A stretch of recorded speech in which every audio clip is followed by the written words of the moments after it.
Todo rindo a ti. Muy bien, iniciamos entonces sin más preámbulos porque este programa está un poquito largo. Las preguntas que llegaron son bastante interesantes. Así que, como decimos siempre en esta transmisión, bombillo rojo, pongan toda la lupa porque iniciamos con la primera pregunta de esta noche que nos dice.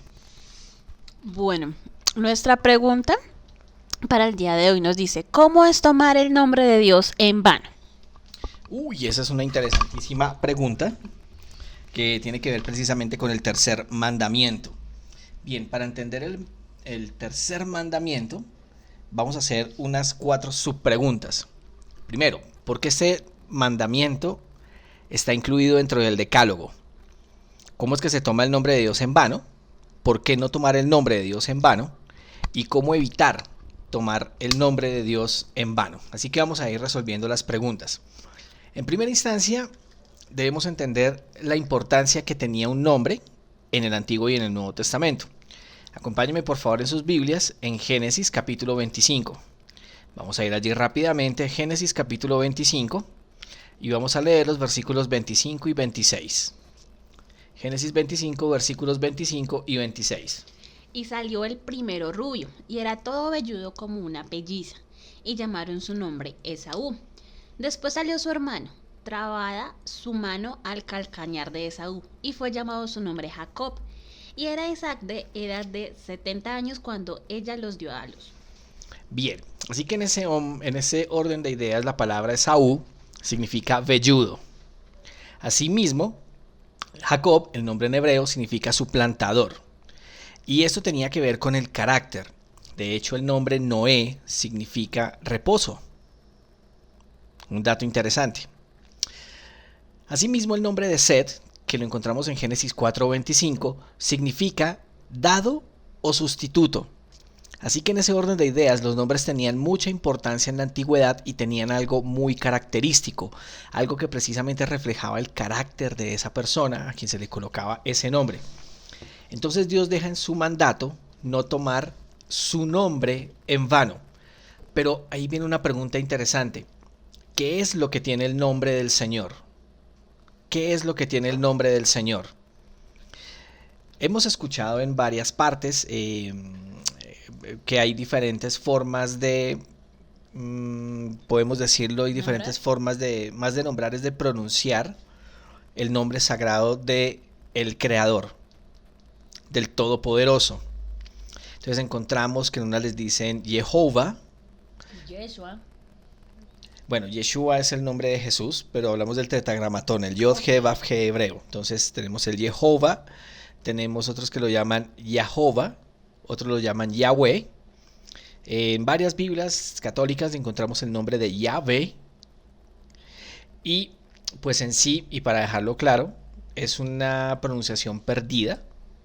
Los masoretas simplemente han llegado a un acercamiento, pero en sí el nombre que, o bueno, como tal la pronunciación es una pronunciación perdida, gracias a que precisamente los judíos ortodoxos, para evitar que este mandamiento se incumpliera, poco a poco fueron intercambiando el tetragramatón, el nombre del Señor, por la palabra Adonai, que es la palabra en nuestro idioma Señor. Ahora, vamos a ir a Hebreos capítulo 1, versículo 1. Hebreos capítulo 1, versículo 1. Dios, habiendo hablado muchas veces y de muchas maneras en otro tiempo a los padres por los profetas. Así que en este orden de ideas Dios se revela, se da a conocer.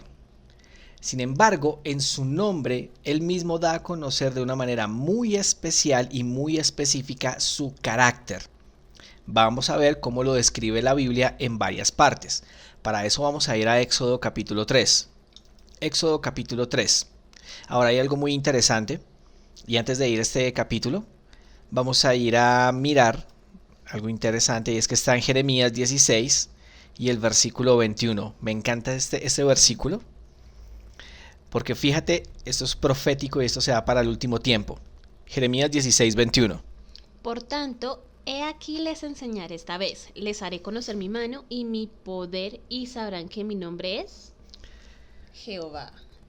La traducción de la Reina Valera 60 dice: mi nombre es Jehová. Sin embargo, cuando vemos traducciones, por ejemplo, como la de Biblia Serafín de Aucejo, dice Yahvé. Cuando vemos, por ejemplo, traducciones como la de la Biblia, la versión israelita nazarena, lo llama Yahweh, ¿sí? Pero fíjate, por ejemplo, en la traducción española PDT, lo llama Señor. Y otra traducción en español, TLA, es la traducción TLA, lo llama el Dios de Israel. Entonces fíjate que es muy interesante este versículo. En aquel tiempo sabrán que mi nombre es. Y en el hebreo está el tetragramatón. Entonces Dios pondrá su poder, pondrá su mano y todo el mundo sabrá que su nombre es el gran yo soy. Vamos a llamarlo así, el gran yo soy. Ahora sí, vamos a Éxodo capítulo 3, y esto tiene que ver mucho. Vamos a leer los versículos 2 al 4 para empezar a ver qué bueno, cómo lo describe la Biblia, el nombre del Señor, el nombre del Creador, del Todopoderoso, para poder entender que más allá de su pronunciación debemos entender es su carácter y qué es lo que esconde su nombre. Bueno, versículo 2. Y se le apareció el ángel de Jehová en una llama de fuego en medio de una zarza. Y él miró y vio que la zarza ardía en fuego, y la zarza no se consumía. Entonces Moisés dijo: Iré yo ahora y veré esta grande visión, porque causa la zarza no se quema. Viendo Jehová que él iba a ver, lo llamó Dios de en medio de la zarza y dijo: Moisés, Moisés. Y él respondió: heme aquí. Ahora en estos versículos simplemente vemos a un Moisés muy curioso que va a ver semejante señal, maravilla o milagro. Pero cuando se da cuenta, cuando está cerca, se da cuenta que está delante del creador del universo. Está delante, como lo describe el versículo 2, del ángel de Jehová. Versículos 5 y 6. Y dijo: no te acerques, quita tu calzado de tus pies, porque el lugar en que tú estás, tierra santa es. Y dijo: yo soy el Dios de tu padre, Dios de Abraham, Dios de Isaac y Dios de Jacob. Entonces Moisés cubrió su rostro porque tuvo miedo de mirar a Dios. Entonces aquí entendemos que cuando Moisés se entera delante de quién está, fíjate la actitud de Moisés, completa y total reverencia. Así que en ese orden de ideas, empezamos a ver que toda persona que no ha de tomar el nombre de Jehová, el nombre del Señor, el nombre del Creador, el nombre de Yahvé, o decirlo en el tetragramatón en sus letras hebreas, Yod, He, Vav, He. ¿Ese es el tetragramatón? Ese es el tetragramatón, Yod, He, Vav, He. Esas son las 4 consonantes hebreas. Cuando estamos delante de él es un acto de reverencia. Por eso hay que tener cuidado, y es que cada sábado cuando vamos al culto, vamos a estar delante de la presencia del Creador. Y cuando nos enfocamos en otras cosas, cuando los jóvenes especialmente se salen de culto para colocarle más cuidado a su Instagram, a su TikTok, ahí empezamos a tomar el nombre del Señor en vano. Estamos delante del Señor. Estamos delante del Creador. Estamos en su santo templo. No estás en tu casa, estás en la casa del Señor. Y por ende has de actuar con reverencia. Versículos 7 al 9. Éxodo 3, versículos 7 al 9. Dijo luego Jehová: bien he visto la aflicción de mi pueblo que está en Egipto, y he oído su clamor a causa de sus exactores, pues he conocido sus angustias. Y descendió para librarlos de mano de los egipcios y sacarlos de aquella tierra a una tierra buena y ancha, a tierra que fluye leche y miel, a los lugares del cananeo, del eteo, del amorreo, del fereceo, del heveo y del jebuseo. El clamor, pues, de los hijos de Israel ha venido delante de mí, y también he visto la opresión con que los egipcios los oprimen. Así que en ese orden de ideas, ¿qué estaba haciendo Moisés antes de que fuera a ver esa maravilla de la zarza ardiendo y que no se consumía? ¿Qué estaban haciendo el pueblo? No. ¿Qué estaba haciendo Moisés? Mientras estaba el pueblo en Egipto. Sí. Estaba, mientras tanto, si no estoy mal, en el desierto, pensando muchas cosas. También estaba escribiendo. Sí, yo, perdón, estaba un momento mirando el chat. estaba cuidando ovejas, pero también estaba escribiendo lo que sería el Génesis, también estaba escribiendo Job, ¿no? Bueno, en sí, para tener un dato más exacto de qué estaba haciendo, estaba cuidando las ovejas de Yetro. Dice el espíritu de profecía precisamente que después de que huyó de Egipto, Dios precisamente le dio ese trabajo de ser pastor de ovejas para que pudiera estar capacitado y pudiera dirigir al pueblo de Israel. Entonces, debemos entender algo. Moisés no conocía ni entendía la persona de Dios. Su madre, Jochebed, le había enseñado acerca de Dios, pero no había una comprensión básica, no había una comprensión así de quién era Dios. Patriarcas y Profetas, páginas de 221 y 222, nos dice lo siguiente. Dios había oído las oraciones de la madre, hablando de Jochebed. Su fe fue premiada. Con profunda gratitud emprendió su tarea, que ahora no entrañaba peligro. Aprovechó fielmente la oportunidad de educar a su hijo para Dios, padres de familia. Estaba segura de que había sido preservado para una gran obra y sabía que pronto debería entregarlo a su madre adoptiva y se vería rodeado de las influencias que tenderían a apartarlo de Dios. Todo lo que hizo, lo hizo de la manera más diligente y cuidadosa en su instrucción que en la de sus otros hijos. Trató de inculcarle la reverencia a Dios y el amor a la verdad y a la justicia, y oró fervorosamente que fuera preservado de toda influencia corruptora. A muy temprana edad le enseñó a postrarse y a orar al Dios viviente, el único que podía oírlo y ayudarlo en cualquier emergencia. Por eso Moisés se postró. Cuando precisamente el Señor le dice, el Creador le dice, yo soy el Dios de Abraham, de Isaac y de Jacob, Moisés sabía muy bien a qué Dios se refería y fue al Dios que le enseñó a su mamá. Y le enseñó precisamente a ser reverente delante de él, porque no se puede tomar el nombre de Dios con seriedad si no eres reverente en el culto, en la iglesia, en la casa de Dios, inclusive en el devocional. Aunque estás en tu casa, pero es el tiempo del devocional, estás frente al Señor, hay que manejar todo con reverencia y enseñar a nuestros hijos a ser reverentes delante de Dios. Así también fue María con Jesús. Ella misma le enseñó muchísimas cosas y Jesús creció no en las escuelas de los rabís, sino que su misma madre le enseñó muchas cosas, así como la Jochebed a Moisés. Moisés. Así es. Exactamente, lo que dices es totalmente cierto. Precisamente, fíjense lo importante de la escuela del hogar. Y esto es un llamado fuerte para los padres de familia. No dejen la responsabilidad a las maestras de niños, lo que tienen que aprender desde casa. Eso no es responsabilidad de las maestras de niños, ni de los guías mayores. Son de los padres de familia, especialmente de padre y madre. La reverencia a Dios no la van a aprender de manera completa en la clase de niños. La han de aprender en el hogar. Los padres deben ser los principales promotores del culto y de la reverencia. Bien, Éxodo 3, versículos 10 al 13. Ven por tanto ahora y te enviaré a Faraón, para que saques de Egipto a mi pueblo, los hijos de Israel. Entonces Moisés respondió a Dios, ¿quién soy yo para que vaya a Faraón y saque de Egipto a los hijos de Israel? Y él respondió, ve, porque yo estaré contigo, y te será por señal de que yo te he enviado. Cuando hayas sacado de Egipto al pueblo, serviréis a Dios sobre este monte. Bien, entonces esta conversación es bastante interesante porque se está planteando la misión que Dios le da a Moisés. Pero aquí viene una pregunta clave. Versículo 13. Versículo 13. Esto es importantísimo.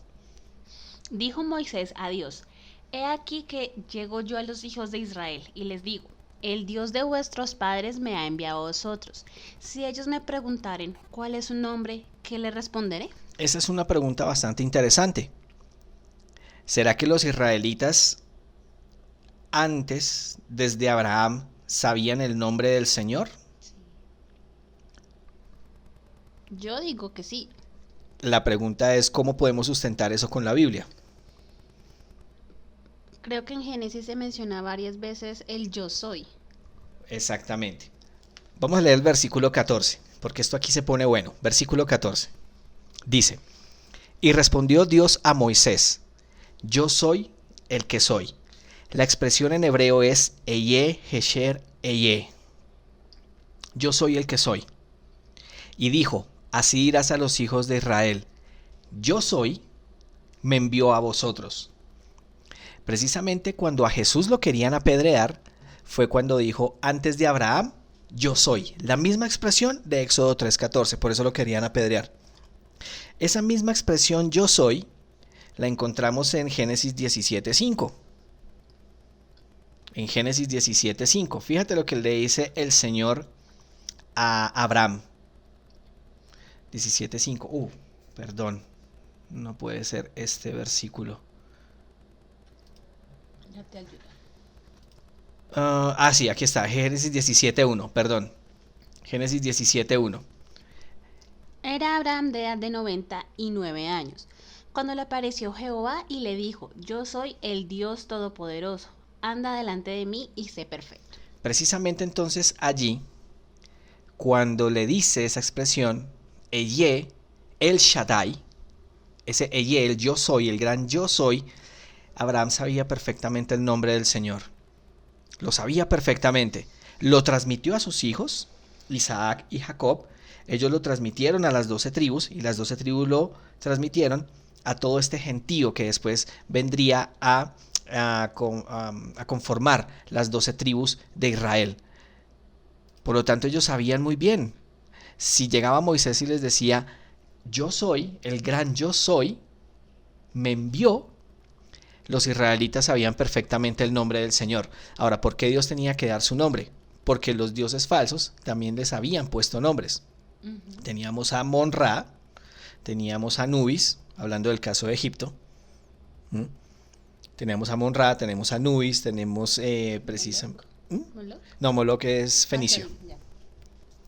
Entonces, en ese orden de ideas, Dios tenía que distinguirse por un nombre. La mayor revelación de su nombre está en estas características: carácter, persona y esencia. Dios, que incluye este precepto, precisamente desea darlo a conocer porque desea dar a conocer su esencia, esa esencia encerrada en su nombre, que es su carácter. Fíjense que lo mismo pasa con el nombre de Jesús, que en el hebreo es el nombre de Yeshua, que significa Dios salva. O solo sé esta partecita de la primera letra hebrea, ¿sí? Yod He, Yeshua, o bien es la primera expresión Ya. Ese pedacito, ese cortico, que cuando lo vemos en el Salmo 118:5, vamos a ver allí que esa palabrita, ese pequeño nombre corto poético, significa, o lo que vamos a ver es precisamente lo que contiene su nombre. Y precisamente lo lindo del nombre de Jesús es entender cuál es el carácter del Dios que salva. ¿Con qué propósito se revela el Señor? ¿Con qué propósito se revela Dios?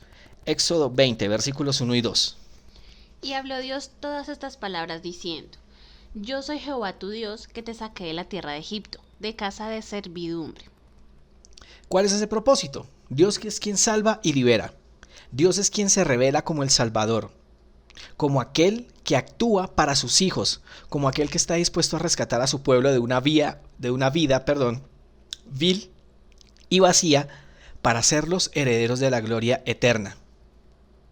Entonces, ahora sí, vamos a ver qué es lo que significa tomar el nombre de Dios en vano. Hay dos palabras hebreas, por favor ayúdame a leerlas, dos palabras hebreas. Bueno, aquí tenemos una primera palabra que es nasa, nasa, hebrea, significa alzar, levantar. En otras palabras, levantar el nombre de Dios para usarlo de una forma vana, vacía. Eres completamente prohibido para cualquier persona. Un ejemplo de esto es la realización de chistes, bromas, juramentos. En eso también se incluyen canciones. Por acá en Colombia hay una canción que está incluido el nombre de Adonai. Sí, por ejemplo, para los que están en Latinoamérica, especialmente en Sudamérica, para lo que compende la zona de Merconorte, hablamos de especialmente Colombia, Venezuela, Perú y Ecuador. Hay una canción de un cantante de los 70s muy famoso, Rodolfo Aicardi, y su agrupación Los Hispanos, que se llama Adonai, aunque la canción fue inspirada por una mujer que se llamaba de esa manera, pero podría tomarse que eso es una forma vana de utilizar el nombre de Dios. Sin embargo, aquí dice que cuando la palabra Nasá se usa el nombre del Señor para hacer chistes, para hacer bromas o para hacer juramentos que no se van a cumplir, eso es tomar el nombre de Dios en vano. ¿Mm? La otra palabra hebrea, porfa. Shaf.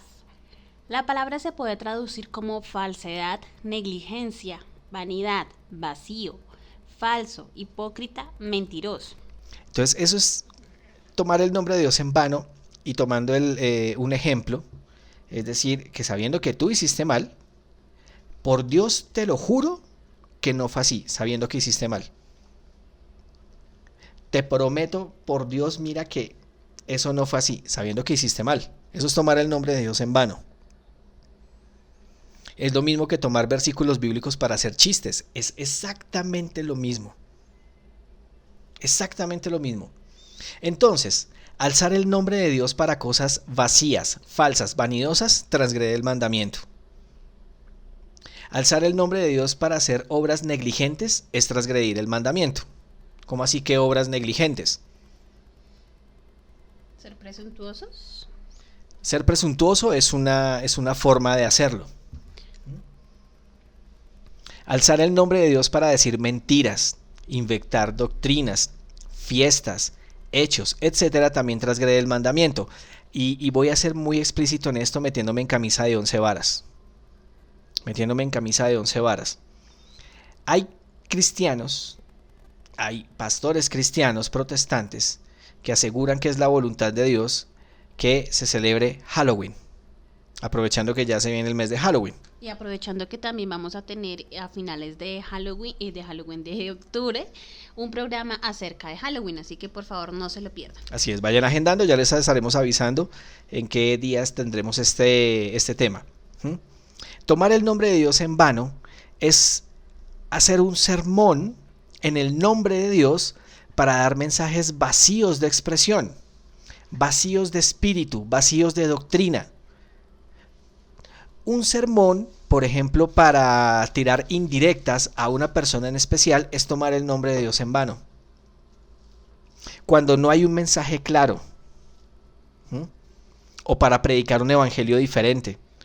De esa manera se transgrede el mandamiento, de esa forma precisamente de tomar el nombre de Dios en vano. Los fariseos eran expertos en eso, porque aunque decían guardar el sábado, guardaban un sábado completamente diferente del que Dios había ordenado. Habían inventado 1000 reglas solo para el sábado y argumentaba que el Señor las había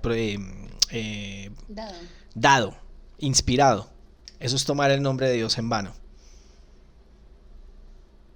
Entonces, en ese orden de ideas, también el tener actos de irreverencia en los momentos que son de culto, en los momentos que son sagrados para Dios, eso es también tomar el nombre de Dios en vano. Y fíjense que el mandamiento dice que Dios no dará por inocente al que tome su santo nombre en vano.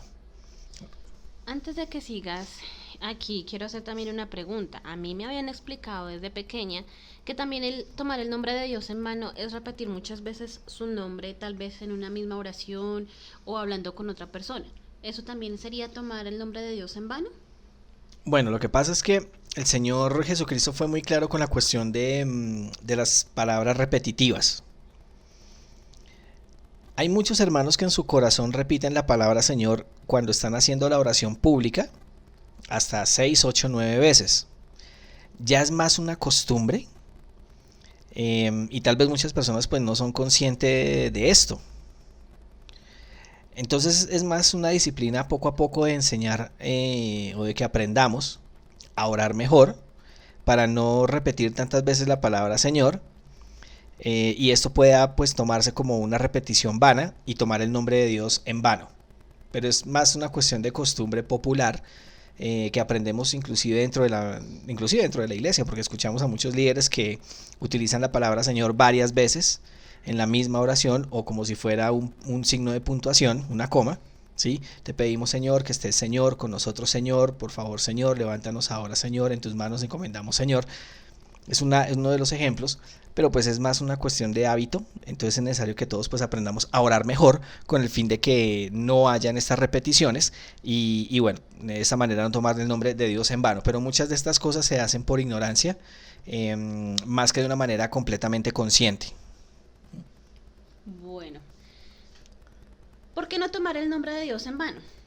Mira, el mandamiento habla de que Dios no tomará por inocente a quien tome su nombre en vano. Entonces esa palabra inocente viene del hebreo naká. De ese hebreo naká significa quedar absuelto, libre. También significa librar del efecto del castigo. Cuando tomamos el nombre de Dios en vano, estamos prácticamente condenados al castigo. Porque Dios no puede dar por inocente, Dios no puede absolver, no puede tomarnos por inocentes. Más cuando hemos escuchado este tema hoy. A partir de este momento, se nos empieza a dar cuentas de lo que acabamos de aprender. Así que en ese orden de ideas, cuando usamos el nombre de Dios para estas cosas negligentes, cuando usamos el nombre de Dios sin un sentido santo, o peor aún para acomodar cosas que existen dentro de nuestra cabeza, dentro de nuestras propias teorías, dentro de nuestra propia sabiduría, y le ponemos el nombre de Dios a ellas, allí estamos cometiendo el pecado de tomar el nombre de Dios en vano. ¿Por qué no tomarlo en vano? Porque sencillamente estaríamos condenados. Dios no nos puede dar por inocentes. El nombre de Dios es algo completamente sagrado. El nombre de Yod-He-Vav-He, el nombre de Jehová o Yahvé o Yahweh, como lo quieran llamar, es un nombre enteramente sagrado. Veamos entonces un ejemplo, por cuestión de tiempo. Jeremías 28:15, vamos a ir rápidamente allí. Jeremías capítulo 28 y el versículo 15. Entonces dijo el profeta Jeremías al profeta Ananías: Ahora oye, Ananías, Jehová no te envió, y tú has hecho confiar en mentira a este pueblo. Este es un capítulo que les quiero dejar de tarea. Es algo sumamente interesante ver la pelea entre dos profetas del Señor. Obviamente ya hay uno falso, pero ambos hablan en nombre del Señor. Solo que uno no fue enviado por el Señor, y cuando dio mensajes, hizo a ese pueblo creer en una mentira, y como dice más adelante, les enseñó rebelión contra Jehová. Rebelión contra Jehová. Así que en este orden de ideas, de una manera pues muy somera, esta es la explicación de por qué o qué es tomar el nombre de Dios en vano. Así que ahora en adelante hay que tener mucho cuidado, bastante cuidado, no utilizar el nombre de Dios en chistes, ni siquiera utilizar los versículos bíblicos para hacer chistes, y sobre todo, mis queridos jóvenes, en el santuario, en el templo, guardemos reverencia ante el Señor. No hay conversación más importante que escuchar la palabra de Dios. No hay estudio más importante en ese día que el de la palabra de Dios, incluyendo la escuela sabática. Deja que termine el sábado, vayan a juegos sociales, ahí sí hablen de lo que ustedes quieran, pero mantengan la reverencia, porque estamos en un sitio santo, delante de un Dios santo, que merece todo el respeto, sencillamente porque murió por ti para salvarte. Vamos entonces a una corta pausa musical, y nos encontramos nuevamente en unos pocos minutos para nuestra siguiente sección de Tú preguntas, Dios responde. Muy bien, y seguimos en Tú preguntas, Dios responde. No olviden dejar sus preguntas en nuestro formulario que estamos dejando en el chat. Y vamos entonces con la siguiente pregunta, que es una excelente pregunta y es una pregunta que nos lleva a reflexionar a todos. Dice la pregunta de la siguiente manera: ¿Es verdad que las enfermedades vienen por el pecado de los padres? ¿Es verdad que las enfermedades vienen por el pecado de los padres? Bueno, es una pregunta peligrosa porque en muchas ocasiones muchos hijos culpan a sus padres de las enfermedades con las que nacieron. Y en parte son responsables, en parte. Pero después de nuestra investigación con mucha oración, pudimos llegar a la siguiente respuesta. Y es la siguiente, pongan mucha atención, bombillo rojo. Bandera roja. La enfermedad entró por el pecado. Las enfermedades se deben al crecimiento del pecado y los malos hábitos.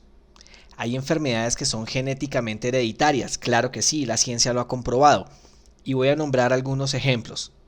Displasia de cadera, acondroplasia, síndrome de Marfan, hemocromatosis, entre otras enfermedades más. Hay otras que son muy desafortunadas, que transmiten los padres a los hijos, y son enfermedades que cuando uno ve a niños en estas condiciones le dan ganas de llorar, como por ejemplo los niños que nacen con SIDA. Los bebés que nacen con abstinencia. Exactamente, con esa adicción a las sustancias psicoactivas, porque en el embarazo los padres pues siguieron consumiendo este tipo de sustancias, y ver un bebé precisamente la forma como tiembla y llora porque no está consumiendo las sustancias psicoactivas es algo que duele. Sin embargo, cada caso debe ser juzgado por Dios. Ahora, debemos tener mucho cuidado y tener discernimiento espiritual de las cosas. Recuerden que Dios ve diferente como nosotros vemos diferente. La visión de Dios es diferente como la que vemos nosotros. Como lo dije anteriormente, son muchos los hijos que tienden a culpar a sus padres por las enfermedades que heredan, sobre todo si tomamos en cuenta el primer listado. Pero no debe ser así. Recuerde que ellos también le heredaron de alguien más. Si alguien con problemas de astigmatismo o problemas de displasia de cadera, como es mi caso, mi papá o mi mamá la heredó de alguien. Y eso tuvo que venir de tiempo atrás. Prácticamente la raíz viene de la misma fuente. Desde Adán y Eva, simplemente por un mordisquito, como lo digo yo personalmente. Todo por un mordisquito. Pero en sí todo viene de la misma fuente. Ahora, vamos a entender cuál es la raíz de la enfermedad y por qué no culpar a nuestros padres por ello, aunque algunas enfermedades vengan de carácter genético y otras transmitidas, como vimos en el caso de SIDA o en el caso de los bebés que nacen con adicciones a la droga, a sustancias psicoactivas. Pero tenemos que ir a ver cuál es la fuente. Mateo capítulo 13, versículos 24 y 25, y pongan muchísima atención acá. Le refirió otra parábola, diciendo: el reino de los cielos es semejante a un hombre que sembró buena semilla en su campo. Pero mientras dormían los hombres, vino su enemigo y sembró cizaña entre el trigo y se fue. El versículo 25 nos da la respuesta.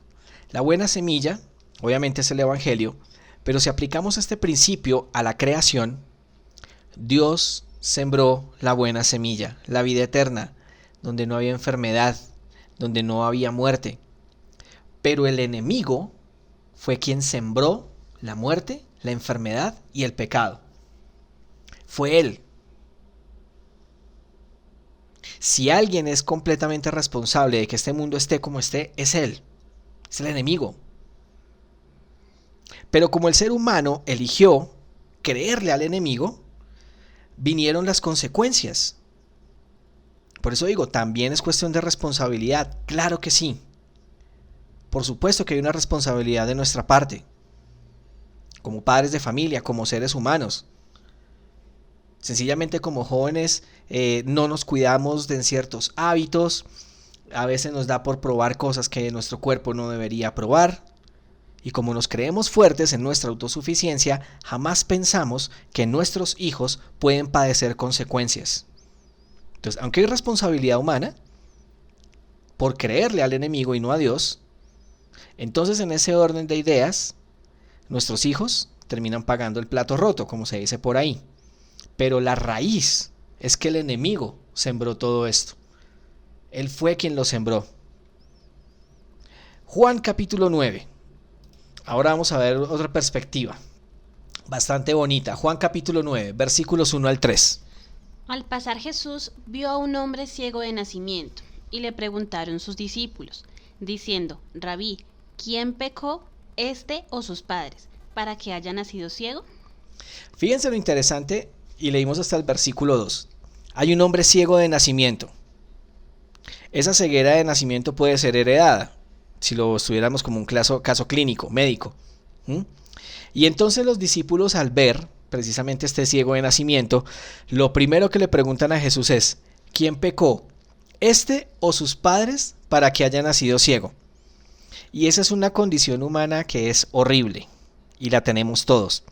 Cuando a alguien le pasa algo o cuando alguna persona nace con alguna enfermedad o con unas condiciones completamente extrañas, como pasa mucho en la India, niños que nacen con 4 brazos, con 4 piernas, con una cabeza completamente enorme, O a veces sin alguna extremidad. a veces sin alguna extremidad, algunos nacen con cola, ¿sí? Entonces, lo primero que uno como ser humano hace es señalar y juzgar y decir, ¿quién sabe qué hicieron para que naciera así? O como pasó con los amigos de Job, es que usted quién sabe qué hizo y por eso Dios lo castigó de esa manera. Fíjese que los discípulos le hicieron la misma pregunta a Jesús, sencillamente por el hecho de que esa persona había nacido ciega. ¿Quién pecó? ¿Este o sus padres para que haya nacido ciego? Esa fue la pregunta que le hicieron, completamente acusatoria. Pero fíjense la respuesta de Jesús. Fíjense la respuesta de Jesús y esta es la respuesta que debería tener todo hijo de Dios. Respondió Jesús, no es que pecó este, ni sus padres, sino para que las obras de Dios se manifiesten en él. Y esta es una parte muy difícil de entender. Por ejemplo, me gusta mucho o como lo dice la versión Biblia Serafín de Aucejo. Ni él pecó, ni sus padres, sino que esto se dio para la gloria de Dios. Entonces, ¿cómo puede ser posible que una persona con una enfermedad como la ceguera sea para la gloria de Dios? ¿Cómo puede ser posible? Y permítanme, les voy a contar mi caso. Yo nací con una enfermedad llamada displasia de cadera bilateral. Básicamente, ¿de qué se trata? El hueso del fémur se sale de su lugar y se desplaza hacia afuera de la cadera, generando un dolor horrible. Y esa es una enfermedad heredada. Entonces, en ese orden de ideas, cuando nació mi hijo, nació con la misma enfermedad. Es una enfermedad, yo no se la quise transmitir, no era mi deseo. Pero en un tiempo, cuando le preguntaba a Dios por qué, y me mostró este versículo 3, entendí que a pesar de la enfermedad, que es una enfermedad fea, obviamente no la va a comparar ni con cáncer ni con SIDA, pero es una enfermedad degenerativa que poco a poco te va acabando el cartílago y sientes como roza los huesos, es una cosa horrible. Pero aún así los médicos decían que iba a quedar en silla de ruedas, que no iba a poder caminar, que no iba a poder correr, que no iba a poder caminar absolutamente nada. La fe de mi mamá, que en su momento oraba a Dios y Dios manifestó su obra. Dios se glorificó y me dejó caminar, correr, jugar al fútbol. Aún así, cuando me presentó este versículo entendí que era para su gloria. Sin embargo, no entendía aún por qué la enfermedad. Bueno, está bien, Señor, manifestaste tu obra en mí, permitiste que pudiera correr, llevar una vida normal. Hoy en día tengo una prótesis de cadera, puedo seguir llevando una vida normal, jugar con mi hijo, pero no había entendido por qué. Y en la escuela sabática de este trimestre que pasó, el Señor me hizo entender precisamente que esto se dio para protegerme de mí mismo. Cuando nació mi hijo, precisamente todo esto que yo pasé, los dolores, demás, angustias, lágrimas, precisamente me lo enseñó para que mi hijo no pasara por lo mismo y le contara esto a mi hijo para que diera gloria a Jehová. Cambia la cosa. No se trata de decir pecó mi papá, pecó mi mamá, mi papá me lo heredó, mi mamá me lo heredó. No se trata de eso. Aquí no se trata de echar culpas. Aquí se trata es de sencillamente dar gloria a Dios. Ahora, ¿es necesario que los padres se cuiden? Por supuesto que sí. ¿Existe una condición genética que se puede heredar? Por supuesto que sí, pero es necesario que ustedes hablen con su pareja. Ahora es necesario cuidar los hábitos de alimentación, los hábitos de hacer buen ejercicio, alejarse del tabaco, alejarse de bebidas embriagantes, esos hábitos que poco a poco terminan degenerando el cuerpo y que finalmente se ve manifestado en nuestros hijos, todo eso hay que dejarlo. Si usted quiere tener hijos, claro está. Pero es necesario. Entonces, aunque es un poco fuerte esto que hablamos, se hace una amonestación para que todos nos cuidemos en nuestros hábitos a fin de prevenir muchos males para nuestros hijos. Sin embargo, frente a enfermedades de carácter genético como la que nombramos, en el caso de la displasia de cadera y otras más, ahí no hay mucho que hacer, pero sí podemos tratar estas enfermedades con oración y con los avances médicos actuales. Como les dije, yo tengo actualmente una prótesis de cadera, funciona perfecto. Y todo esto es a fin de darle la gloria a Dios y gracias a Dios por proveer mejores oportunidades para nuestros hijos que tal vez nosotros no tuvimos. Nos vamos a una cortísima pausa musical, quédense pensando en ello. Dios los bendiga.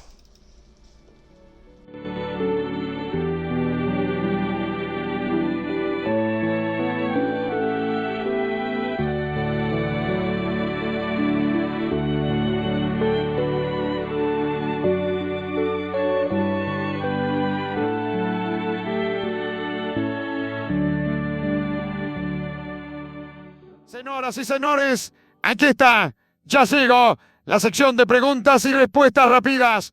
¡Atención! ¡Atención! Ya llegó la sección de preguntas y respuestas rápidas. Nos vamos rápidamente con la primera. Nuestra primera pregunta, ¿sería pecado estudiar Derecho? Pues algunas personas, o bueno, que van a entrar a la universidad no lo han preguntado mucho. Bastante. Es la tercera vez que nos preguntan esta misma pregunta, valga la redundancia. Miren, lo primero que tiene que quedar claro es lo que la Biblia define como pecado. La Biblia define como pecado transgresión de la ley, según 1 de Juan 3:4. También lo define como una rebelión contra Dios, Deuteronomio 9:7. Y de hecho también lo define como saber hacer lo bueno y no hacerlo. Así que en ese orden de ideas, el pecado es ejecutado en pensamientos y en malas acciones. Entonces, para que exista pecado, debe haber una desobediencia directa a un mandato de Dios. Ahora, no hay en la Biblia un mandato que diga que estudiar X o Y carrera es mala. El problema no es la carrera que escojas para estudiar, sino lo que haces con tu carrera. Y voy a hablar, hoy fue el día de mis testimonios. Sí, yo soy publicista de profesión. Elegí no hacer contratos con empresas que fomenten el cigarrillo, los juegos de azar, religión, también debo decirlo, bebidas embriagantes y bueno, prácticamente todo producto que haga daño a otras personas. Decidí no hacer contrato ni trabajar para empresas como esas. En el caso de la carrera de Derecho, todo depende cómo va a utilizar usted su carrera.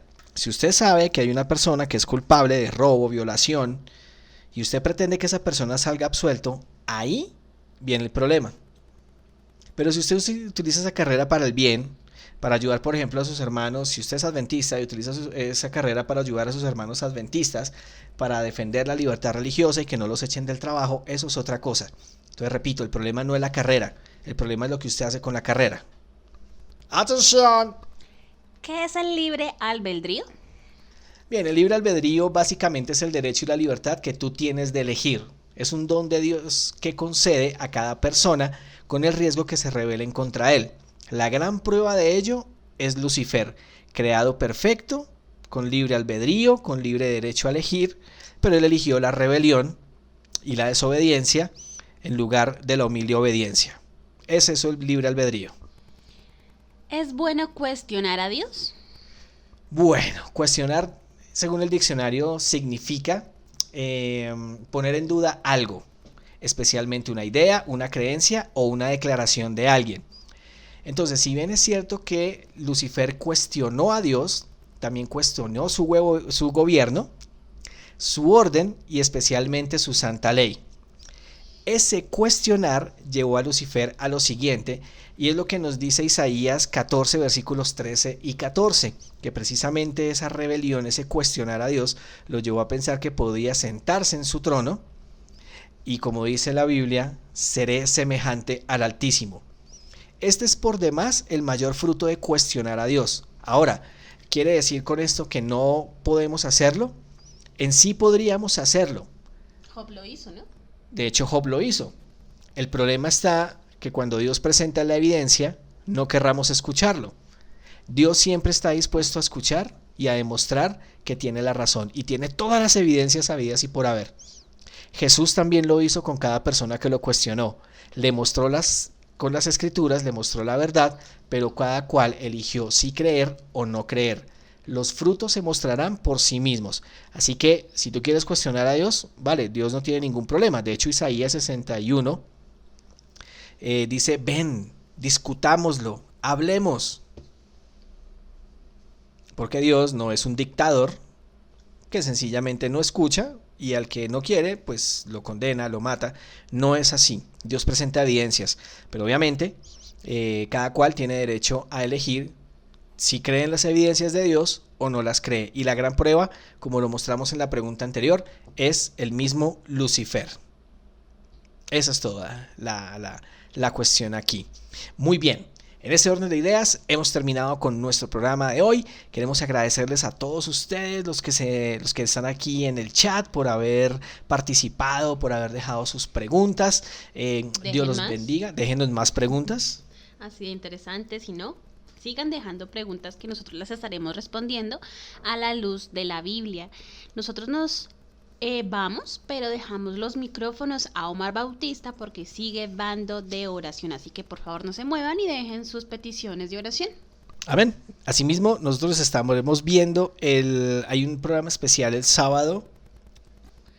Nos vemos el próximo martes y en la otra semana nosotros estaremos dando pues un programa especial que pues también estaremos dando la próxima semana. Muy bien, entonces nos vemos el próximo martes. Dios los bendiga, terminemos con una corta oración y los dejamos con el siguiente programa. Oremos. Te damos gracias, buen Dios y buen Padre, por este espacio que nos has abierto para responder las preguntas de las personas. Hay muchas preguntas, hay muchas dudas y queremos contestarlas con tu palabra. Por favor, bendícenos, bendice el programa y bendice a cada persona que ha escuchado en el nombre de Jesús. Amén, Señor. Amén.